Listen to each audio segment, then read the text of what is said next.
Welcome to American Education FM, everybody. I'm Dr. Sean Brooks. I wanted to drop in here on Sunday and just mention a few things because, again, as you would expect, there's a lot going on, and there's a lot that was covered last week on the podcast, and then there was a lot that wasn't. But I just kind of want to run through some of this and give you my take on it. I'm going to lump basically a bunch of different stories just into one here. We have a number of different states now, of course, that are getting rid of mask mandates, which is fantastic. Iowa, Texas, et cetera, et cetera. The problem is this. They never should have been there in the first place. End of story. Now, again, you've got more and more stories coming out, too, of, you've got this bus driver who slapped a kid for not wearing a mask. The kid said they didn't want to. They said, why? And then the bus driver slapped him. Well, again, people have lost their minds. I mean, they've absolutely lost their minds. They don't know what they're doing. And it's not everybody. It really isn't. We hear a lot of these stories and we think, well, everybody's insane. Everybody's lost their minds. No, the vast majority of us know exactly what's going on. We really do. Unfortunately, there are plenty that don't. And you can see it not just with their mask wearing and with their behavior and their virtue signaling and whatever else, but it's even with their physical behavior. And if you think back, and you can recall that Florida teacher who was spraying disinfectant on two of their students in their special education class or whatever it was, because their masks weren't over their nostrils. That was just one small thing that occurred. One small example. This bus driver, same thing, who slapped the kid. Just one small example. You had better believe that that's going on in almost every school district across America and has been since at least August of 2020. So here we are now in May, almost June, and this stuff has been going on thoroughly throughout this entire time. It's an absolute outrage that it's been happening. It's child abuse beyond what anybody, I think, could have ever possibly imagined. The mask wearing is the largest child abuse thing that's ever taken place.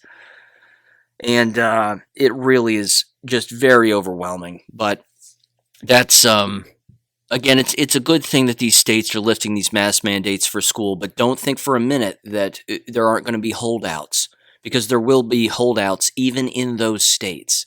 There will be school boards that say, well, we still need to wear masks. And, well, we're still going to wear masks. And then even these teachers, again, and these school officials, I mean, they're even going to be wearing masks when no one else is. They're just going to keep doing it. Because, again, that line has been crossed in their mind. It's been crossed. Even when they have these poisonous experimental jabs that will damage them for the rest of their lives, they'll still wear the mask thinking that the mask helps. This is where we are now. And I said this a long time ago, too, and I meant this, but where are the science teachers? Where are the anatomy and physiology and health education teachers? Where are they really? Because any of them, if they're knowledgeable at all, wouldn't have been doing any of this at all. And all they would have been doing is inviting their students into their class, looking at their students and saying, take your masks off. If you're wearing them, you shouldn't take them off. And then educating them on what's really going on. But unfortunately, this should tell everybody how deep this goes. That the medical profession and in medical school, they completely misteach and brainwash countless individuals into not even understanding the basic immune system. And I've said it in the past, and I've even played the audio from countless people who have clearly stated time and time again, even doctors, medical doctors, the only way a virus enters your body is through your bloodstream. Directly into your veins. That's it. That's it. You can't cough out viruses. You can't sneeze out viruses. That it doesn't work that way. Not to mention, again, it says it on the box, on the mask box, that they don't do anything when it comes to viruses. That they're actually bacteria catchers, and all you're doing is breathing in bacteria. But the propaganda has hit peak, and I wanted to read a couple of these posts here, and these come from greatawakening.win. And if you're not reading greatawakening.win on a daily basis, you need to, because it's boards like this where you have citizen journalists bringing the truth to countless people. Now, you can turn on your television and watch the Faucis and the Bidens and the pedophiles give you medical advice, or you can actually learn about the real world and what's really going on from your fellow Americans.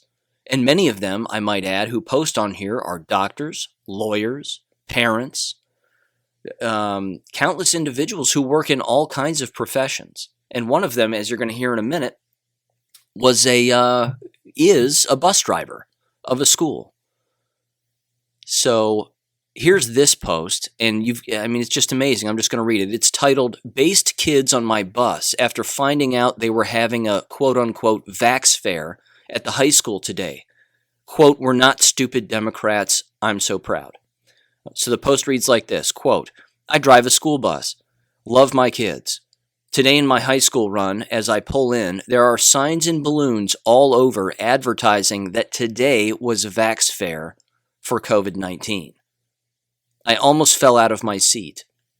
I pulled up and a sign said, quote, get your vax today and protect your friends, unquote.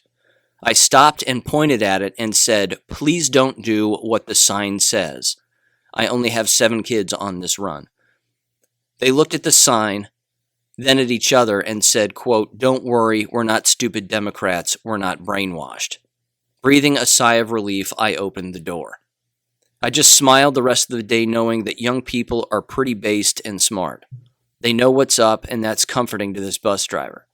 I don't discuss stuff like this, but just kind of blurted it out when I saw the circus they put on for this. They dressed up a school to peddle this poison. What the fuck? This is going too far. And there you go. Unquote, I might add. But yeah. And it's apparently in New Jersey.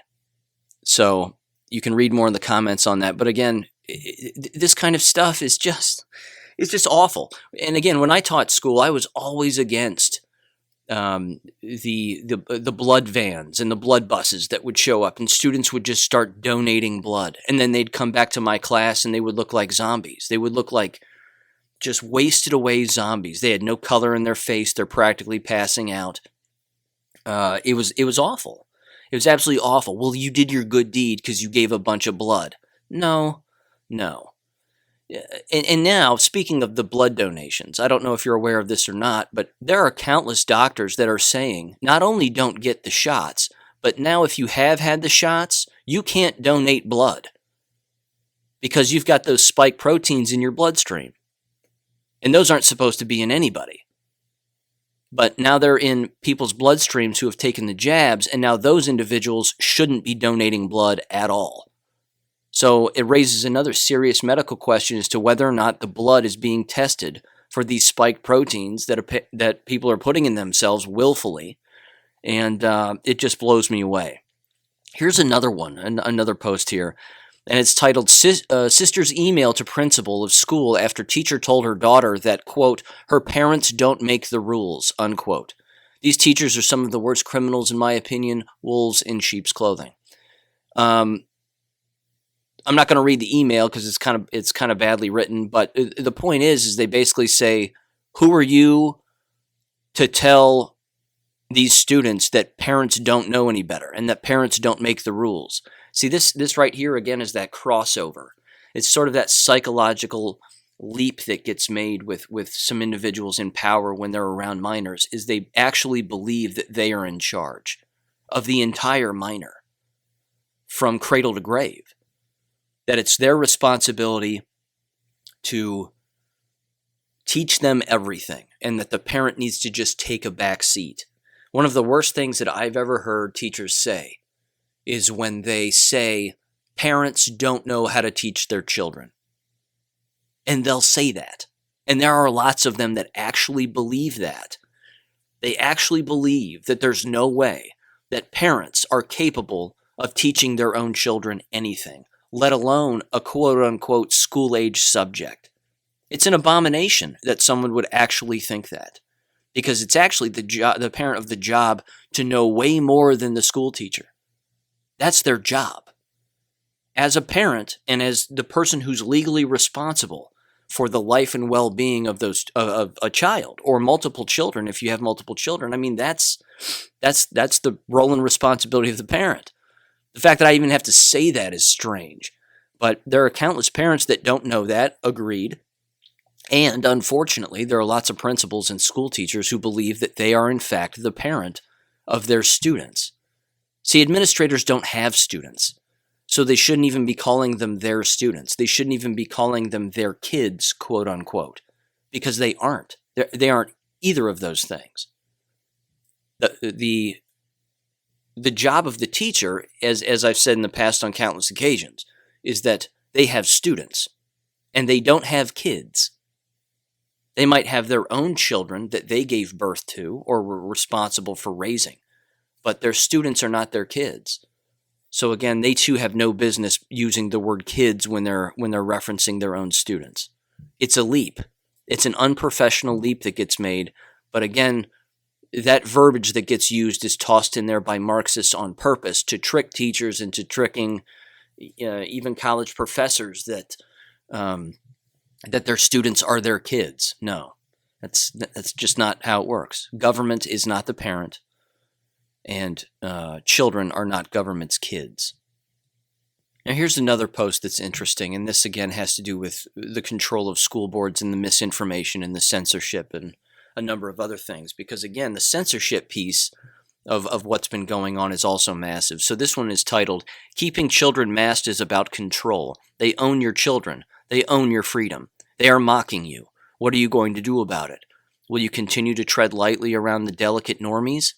How far will you let this go? America is about to find out."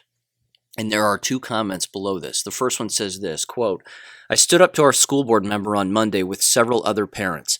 I talked about this on another post, but we're pretty sure the school board president had YouTube take it down for misinformation. She went to Twitter and lied about what so-called misinformation was given. Everything that was said was true, and there were many questions asked of the board, stuff they didn't want others to hear, and actually question what they are doing. The school board president also contacted a pro-mask group to counter-protest us and contacted the media to do what they do best, take us out of context and make us look like loons. I've joined a group that is wanting change. Many of us are pulling our kids out of schools until change can happen. I live in a state that does not have school choice. There are no charter schools because they have been under the public school board. Let's see. This is kind of weird. There is private schools, but they are expensive, and many of them have bought into critical race theory. So at this point, homeschooling is the only way to go. Well, good. Then you do have school choice. See how that works? Homeschooling is school choice. That's the point. Here's the next post below that, the next comment. It says, "Thankfully, my son's school isn't controlled by masked Nazis. It's a little school, K through 5, literally one class per grade. The teachers have to wear masks. They take them off in their classroom. Kids can if they want. They're only required to wear it on the bus. Still don't like that, but I can deal with it for now. Homeschooling my son after this year is up anyway." Good. There you have it. And they continued saying, quote, "I never make my son wear a mask anywhere. It makes me angry seeing people put their 4- and 5-year-olds in masks. If you're that worried, why are you taking them out in the public?" Well said. Well said. If there was a real pandemic, which there isn't, why are you wearing it anyway, and why are you going outside? I thought we were supposed to see bodies dropping all over the place. I thought we were supposed to be stepping over dead bodies. I thought that's what a pandemic was. But remember, they changed the definition of a pandemic in real time all of the time. They've even changed the definition, and they did it, I believe, exactly a year ago, but it was a little over a year ago now, back in March of 2020, where they changed the definition of a vaccine to include this gene therapy poison nonsense. I mean, think about that. Merriam-Webster's dictionary changed the definition of a vaccine. The old Oxford Dictionary still has the first definition. But Merriam-Webster now has two definitions for a vaccine, and the definition B as in boy, is the gene therapy definition. It's just manipulation right in front of everybody's face. And it's really too bad because there's way too many people buying into it. A couple other things here. Let's see. This one was from a few days ago. I'm sure a lot of people saw this as well. I certainly put it up on Gab, so I know it was bouncing around there, but this is from lifesitenews.com, and it's titled CDC Deputy Director Resigns After Emails Reveal Teachers Union Lobbied to Keep Schools Closed. So you see the connection here? Pretty simple, pretty straightforward. It's just about manipulation. It was always about manipulation. Tricking the public. All these organizations working behind the scenes to create fear, panic, and nothing but falsehood. The subtitle reads, "The Teachers Union pressured the CDC to amend its public health guidance on how and when schools should reopen, basing the policy on politics rather than science." Are we actually surprised that teachers' unions would be working with the CDC, which are also working with local health departments, keep in mind? So, I mean, that's sort of the trail of tears and the chain of command. The poisonous chain of command is right there. And then those local quote-unquote health officials from those local quote-unquote health departments roll into a school board and say, here's our new orders, here's what we have to do.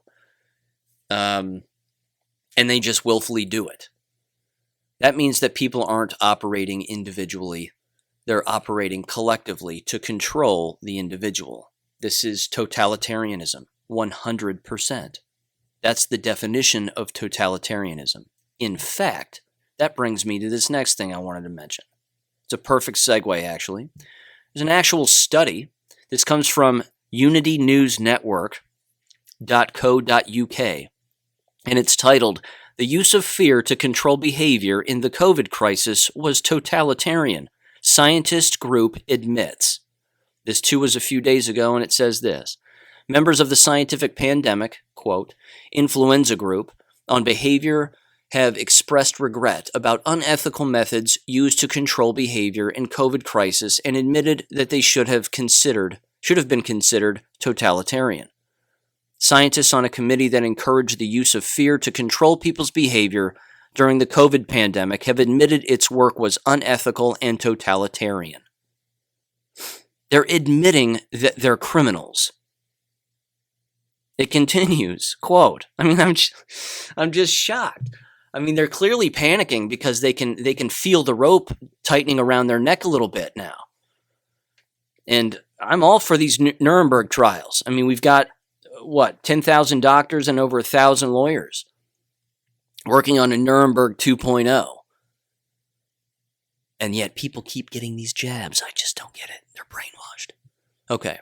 It continues, quote, members of the Scientific Pandemic Influenza Group on Behavior, SPI-B, express regret about the tactics in a new book about the role of psychology in the government's COVID-19 response. The group warned in March last year that ministers needed to increase, quote, the perceived level of personal threat, unquote, from COVID-19 because, quote, a substantial number of people still did not feel sufficiently personally threatened, unquote. So they admitted that they had to ramp up the fear in order to get more people to comply.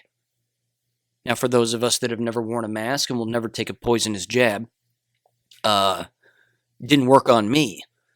But the thing for us that we've seen is that it's really, really disturbing to see the numbers of people that actually fell for it. See, that's one of those psychological things that's been tracked as well. And they know this. I mean, the people that organized this and the Satanists that organized this entire thing, they're fully aware that the psychological damage that this is doing to people like us, the freedom fighters and the independent individuals who actually read and think for ourselves and don't just nod our heads willfully at our televisions. We've got it figured out, but it's still going to take a toll on us because we're having to watch the mess. We're having to watch the brainwashing and listen to it still. It doesn't work on us, but it's still difficult to watch. So it continues here, quote, Gavin Gavin Morgan, a psychologist on the team, said, quote, "Clearly using fear as a means of control is not ethical. Using fear smacks of totalitarianism. It's not an ethical stance for any modern government. By nature, I'm an optimistic person, but all of this has given me a more pessimistic view of people," unquote. It continues and says, "The government has faced a barrage of criticism and has been accused of ramping up the threat from the pandemic to justify lockdowns and coerce the public into abiding by them. It's not the only thing they've coerced them with." It continues, "This claim is set to be examined by the forthcoming public inquiry into the pandemic response. SPI-B is one of the subcommittees that advises the Scientific Advisory Group for Emergencies, SAGE, led by Sir Patrick Vallance, the chief scientific advisor." One SPIB scientist told Miss Dodsworth, quote, "In March 2020, the government was very worried about compliance, and they thought people wouldn't want to be locked down. There were discussions about fear being needed to encourage compliance, and decisions were made about how to ramp up the fear. The way they have used fear is dystopian. The use of fear has definitely been ethically questionable. Yeah, no kidding. It's been a weird experiment. Ultimately, it backfired because people became too scared." Yeah, some did, because they actually believed it, but again, not everybody. It continues, it says, another SPI-B member said, "You could call psychology mind control. That's what we do. Clearly, we try to go about it in a positive way, but it has been used nefariously in the past," unquote. One warned that, quote, "People use the pandemic to grab power and drive through things that wouldn't happen otherwise. We have to be very careful about the authoritarianism that is creeping in," unquote. Steve Baker, the deputy chairman of the COVID recovery group of conservative MPs, said, quote, "If it is true that the state took the decision to terrify the public and get compliance with rules, that raises extremely serious questions about the type of society we want to become." Quote, "If we're being really honest, do I fear that government policy today is playing into the roots of totalitarianism? Yes, of course it is," unquote. They're telling you, they're flat out telling you that individuals that are pressuring each other to get these jabs, wear the masks, all these rules, this, that, and the other, these people have been now trained to be totalitarian. 100%. And you know that those people, if they have children, are training their children to be totalitarians. That's what this is. It's a generational shift. Now, I'm going to tell you something too, and this is just awesome, is that I have no doubt that God speaks through children. No doubt about it. And again, I'm not going to play the audio, but many of us have heard that the little blonde-haired girl in the board meeting yelling at the school board members. And again, this is toward the end of this past week, but she's up there saying, "George Washington made this nation, and we're supposed to see each other's faces, and God made Earth," and this, that, and the other. There's more truth in that kid than on that entire panel of alleged adults. God is using that child to tell the truth. And she goes, "I don't wear a mask, and I don't want to," and blah, blah, blah. God bless her, 100%. People like that need to be followed, and girls like her and children like her have more courage in their bones and more courage in their entire beings than many adults. And some people would laugh it off and say, "Well, she's just a kid. She's just a kid and she doesn't know any better, but she got her 2 minutes of fame and she's just a kid, and leave the adult stuff to adults." No, it doesn't work that way. It doesn't work that way.